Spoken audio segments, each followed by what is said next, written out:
Dear students, आज का हमारा टॉपिक है वज्र गुणन विधि द्वारा समीकरणों का हल। आज हम आपको बताएंगे कि वज्र गुणन विधि के द्वारा समीकरणों को कैसे हल किया जाता है, वज्र गुणन विधि क्या होती है और इस विधि के द्वारा समीकरणों को कैसे सॉल्व किया जाता है। बहुत ही अच्छी और प्यारी विधि है वज्र गुणन विधि।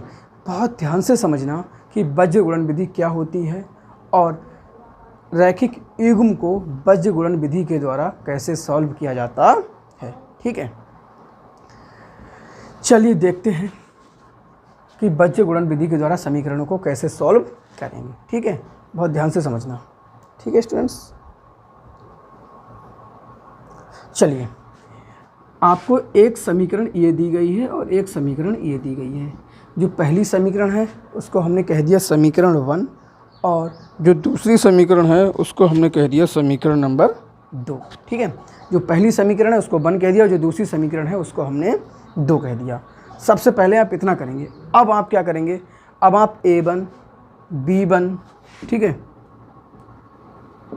अब आप क्या करेंगे, आप A1 B1 और C1, A2 B2 और C2 के मान ज्ञात करेंगे। ठीक है, अब मुद्दा यह है कि A1 B1 C1 और A2 B2 C2 क्या होते हैं। तो हमने आपको बताया कि पहली समीकरण में जो x का गुणांक होता है, हम आपको बहुत पहले बता चुके हैं ये बात कि पहली समीकरण में जो x का गुणांक होता है उसको A1 कहते हैं, जो y का गुणांक होता है उसको B1 कहते हैं और जो अचर पद होता है उसको C1 कहते हैं। दूसरी समीकरण में जो x का गुणांक होता है वो A2 कहलाता है। दूसरी समीकरण इस A2 B2 का मतलब है A2, इस 2 का मतलब है दूसरी समीकरण की बात हो रही है और 1 का मतलब है पहली समीकरण की बात हो रही है। तो दूसरी समीकरण में जो x का गुणांक होगा वो आपका A2 कहलाएगा। दूसरी समीकरण में जो y का गुणांक होगा वो आपका B2 कहलाएगा, जो अचर पद होगा वो C2 कहलाएगा। तो यहाँ पहली समीकरण में x का गुणांक कितना है 2, तो A1 कितना हो जाएगा 2, B1 कितना हो जाएगा 1 और C1 कितना हो जाएगा -5।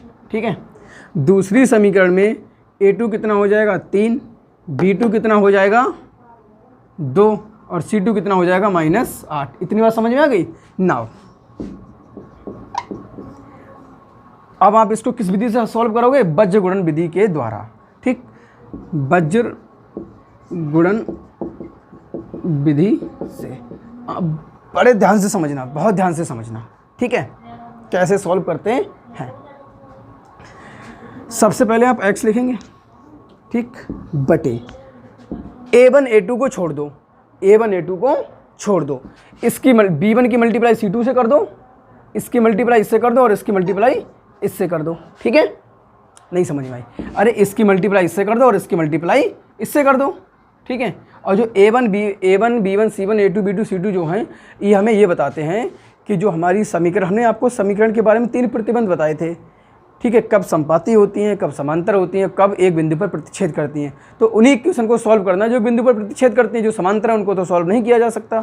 चलिए तो कैसे करोगे, सबसे पहले लिखोगे x बटे, अब जो x के गुणांक हैं, ठीक है, यही तो है, इनको छुपा लो, इसकी मल्टीप्लाई इससे कर दो। ठीक है, B1 की मल्टीप्लाई C2 से कर दो, B1 C2, इसकी मल्टीप्लाई इससे करो और इसकी मल्टीप्लाई इससे करो, प्लस माइनस माइनस 8 एकम 8, फिर माइनस इसकी मल्टीप्लाई इससे कर दो, माइनस प्लस माइनस माइनस 2 पंजे 10, तो ये कितना हो जाएगा +10 हो जाएगा। फिर बराबर लिखोगे, अब माइनस y लिखोगे। ठीक है, अब y के गुणांक को छुपा लो, y के गुणांक को छुपा लो। ठीक, y के गुणांकों को छुपा लो, इसकी मल्टीप्लाई इससे कर दो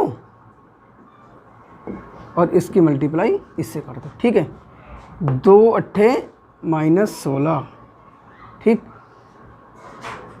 माइनस माइनस प्लस 3 पंजे 15, ठीक है, बराबर 1 बटे।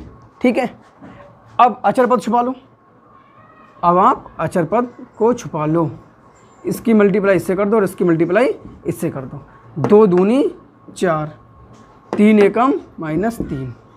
ठीक है, तो समझ में आया 1 बटे। तो सब क्या करा, आप सबसे पहले x लिखेंगे, x बटे x के गुणांकों को छुपा लो, बाई के गुणांक की अचर पद से दूसरे वाले से और दूसरे वाले y के गुणांक की पहले वाले से कर दो, इसकी क्रॉस मल्टीप्लाई, इसकी मल्टीप्लाई इससे, माइनस इसकी मल्टीप्लाई इससे, ठीक है, बराबर। फिर आप लेंगे y माइनस का, दूसरा वाला किसका लेंगे, माइनस का। जब y लेंगे तो y के गुणांकों को छुपा लो, जो बचा a1 की मल्टीप्लाई c2 से कर दो और a2 की मल्टीप्लाई c1 से कर दो, बराबर 1 a1 की b2 से कर दो और a2 की b1 से कर दो। तो ये आया, तो ये हो जाएगा हमारा x/2 बराबर माइनस बाई बटे -1 बराबर 1/1। इस माइनस से माइनस हट जाएगा, कितना आ जाएगा, y/1। एक बार फर्स्ट और सेकंड को ले लो, फर्स्ट और टेकिंग फर्स्ट एंड थर्ड। जब आप फर्स्ट और थर्ड को लोगे तो x बराबर कितना आ जाएगा, 2 आ जाएगा, ठीक है। टेकिंग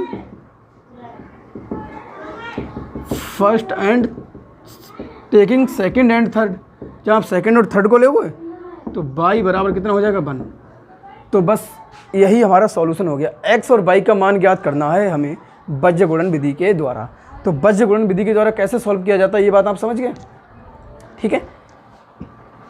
चलिए, ये एक्सरसाइज 3.5 का क्वेश्चन नंबर 1 है, क्वेश्चन नंबर 2 है शायद, ठीक है। इसको नोट कर लें आप। बज्र गुणन विधि के द्वारा क्या मेथड होता है, क्या चीज़ क्या होती है और कैसे सॉल्व किया जाता है, ये बात हम आपको बता चुके हैं, ठीक है। इतना नोट कर लीजिए स्टूडेंट्स। चलिए स्टूडेंट्स, देखते हैं एक्सरसाइज 3.5 का क्वेश्चन नंबर पहला। दूसरा क्वेश्चन हमने आपको करा दिया है, अब हम पहला क्वेश्चन कराते हैं, ठीक है। दूसरे क्वेश्चन को इसलिए कराया क्योंकि दूसरे क्वेश्चन को हम प्रतिस्थापन विधि के द्वारा सॉल्व कर सकते थे और हमें दूसरे क्वेश्चन को हम बज्र गुणन विधि के द्वारा सॉल्व कर सकते थे और बज्र गुणन विधि ही हम आपको सिखा रहे हैं। पहले वाले क्वेश्चन को सॉल्व नहीं कर पाएंगे, क्यों नहीं कर पाएंगे हम आपको बताएंगे, ठीक है। हेयर, ठीक, बड़े ध्यान से देखिए। यहाँ अगर हम देखें तो हमारा a1 कितना है, 1, b1 कितना है, -3 और c1 कितना है, -3, ठीक है। a2 कितना है, 3, b2 कितना है, -9 और c2 कितना है, -2। नाउ जरा a1/a2 निकालो। a1/a2 कितना हो जाएगा, 1/3। b1/b2 निकालो, कितना हो जाएगा, -3 बटे -9, 3 एकम 3, 3 3 9, माइनस से माइनस कैंसिल, 1/3 आ जाएगा, ठीक। c1/c2 निकालो, कितना आ जाएगा, -3 बटे -2 बराबर 3/2। a1/a2 का मान निकाल लिया, b1/b2 का मान निकाल लिया, c1/c2 का मान निकाल लिया ना, ठीक है।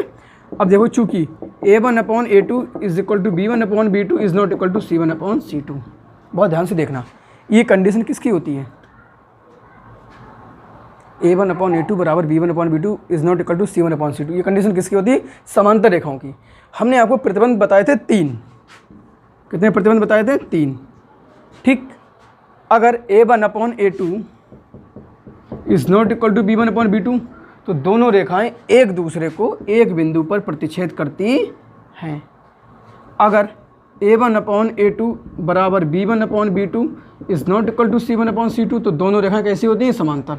और समांतर रेखाएं एक दूसरे को कहीं पर भी एक दूसरे को कहीं पर भी नहीं काटती हैं, इसलिए इन रेखाओं को सॉल्व भी नहीं किया जा सकता क्योंकि हमें कोई भी कटान बिंदु नहीं मिलेगा, यानी x और y के मान को ज्ञात नहीं किया जा सकता। तीसरी कंडीशन हमने पढ़ी थी a1/a2 बराबर b1/b2 बराबर c1/c2। इस कंडीशन में दोनों रेखाएं एक दूसरे के संपाती होती हैं, यानी इन रेखाओं के अपरिमित रूप से अनेक हल होते हैं, अर्थात एक रेखा के ऊपर ही दूसरी रेखा पाई जाती है, होती है, ठीक है। ये रेखाएं आपकी संपाती हैं, ये रेखाएं आपकी कैसी, दोनों रेखाएं इसी के ऊपर है, देखो, ठीक। लाइन 1 लाइन 2 दोनों एक ही हैं, तो ये रेखाएं आपकी कैसी हो गई, संपाती रेखाएं हो गई।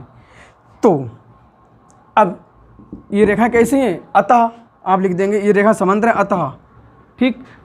कोई भी क्या नाम है, सॉल्यूशन प्राप्त नहीं होता, अतः समीकरण युग्म का कोई भी हल नहीं है, अतः समीकरण युग्म का कोई भी हल नहीं है। और जब कोई हल ही नहीं है तो क्या नाम है, बज्र गुणन विधि द्वारा कैसे सॉल्व कर लोगे, जब हल ही नहीं है तो कर कैसे लोगे हल, इसलिए इसको हम किसी भी विधि से हल नहीं कर सकते, ना प्रतिस्थापन विधि के द्वारा, ना विलोपन विधि के द्वारा और ना ही बीजगुणन विधि के द्वारा इसको हल किया जा सकता है।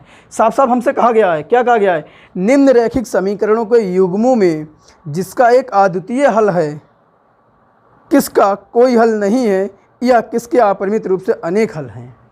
सबसे पहले तो हमें ये बताना है किसका आप एक हल है, किसका कोई भी हल नहीं है और किसका अपरिमित रूप से अनेक हल हैं। इतना काम तो हमें सब सवालों में करना ही करना है। उसके बाद हमसे कहा गया है अद्वितीय हल की स्थिति में उसे बीजगुणन विधि के द्वारा हल कीजिए। अगर रैखिक युग्म का एक हल है, अद्वितीय हल है, तब आप उसको बीजगुणन विधि के द्वारा हल कीजिए। इसीलिए हमने क्वेश्चन नंबर पहले से पहले आपको क्वेश्चन नंबर दूसरा कराया था। इतनी बात समझ में आ गई आपके। चलिए अब हम देखते हैं क्वेश्चन नंबर 3 को।